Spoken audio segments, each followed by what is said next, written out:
Dipegang sakit, dilepas tidak boleh.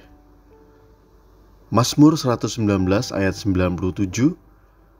Betapa kucintai Tauratmu, aku merenungkannya sepanjang hari.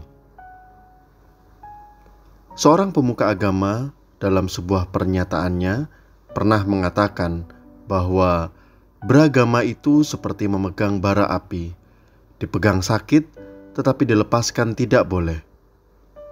Hal ini dikatakannya berkaitan dengan adanya ayat-ayat dan ketentuan-ketentuan dalam agamanya yang kontroversial, di mana di dalamnya terkandung hal-hal yang berlawanan dengan nilai-nilai kebenaran dan kemanusiaan.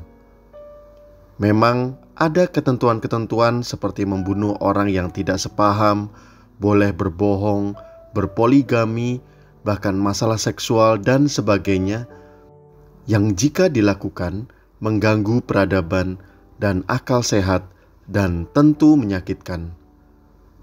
Tetapi karena ada dalam kitab sucinya, maka tentu saja tidak boleh diabaikan dan dibuang. Lalu bagaimana dengan kehidupan kekristenan? Apakah ketentuan firman Tuhan itu juga merupakan bara yang menyakitkan di tangan?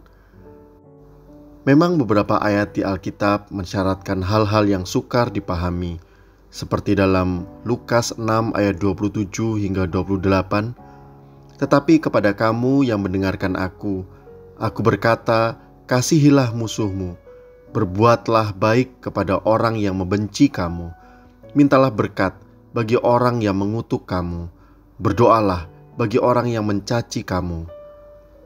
Hal ini tentu saja sukar dan menyakitkan untuk dilakukan, karena natur orang adalah membalas kejahatan dengan kejahatan dan membenci orang yang memusuhinya. Namun tertulis dalam 1 Yohanes 5 ayat 3, sebab inilah kasih kepada Allah, yaitu bahwa kita menuruti perintah-perintahnya. Perintah-perintahnya itu tidak berat. Dalam hal inilah kita diajarkan berpikiran logis, yaitu bahwa sepanjang sejarah kehidupan umat manusia, kejahatan tidak pernah dapat dikalahkan dengan kejahatan. Malahan menambah banyak masalah baru. Berpikir logis karena dipengaruhi kasih kepada Allah, karena kasih menutupi banyak kesalahan seperti marah, benci, dendam, dan keinginan-keinginan jahat lainnya. Kasih memampukan orang melakukan kehendak Allah dan melakukan kebenaran dengan cara yang benar, logis, dan tidak emosional. Jadi sangatlah wajar bagi orang yang tidak mengenal kasih Allah beranggapan bahwa perintah-perintah Allah itu sangat berat. Dan tentu saja sangatlah mengherankan kalau seseorang merasa berbakti dan beribadah kepada Allah, tetapi menganggap perintah-perintah Allah sangat berat untuk dilakukan.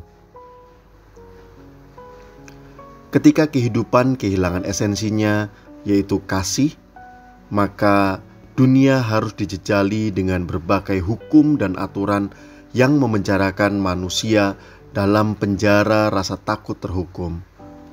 Oleh karena itulah, perlu mengenal kebenaran yang memerdekakan, dan kebenaran itu adalah perintah untuk saling mengasihi. Kasih, itulah esensi kehidupan umat manusia yang melenyapkan ketakutan. Haleluya!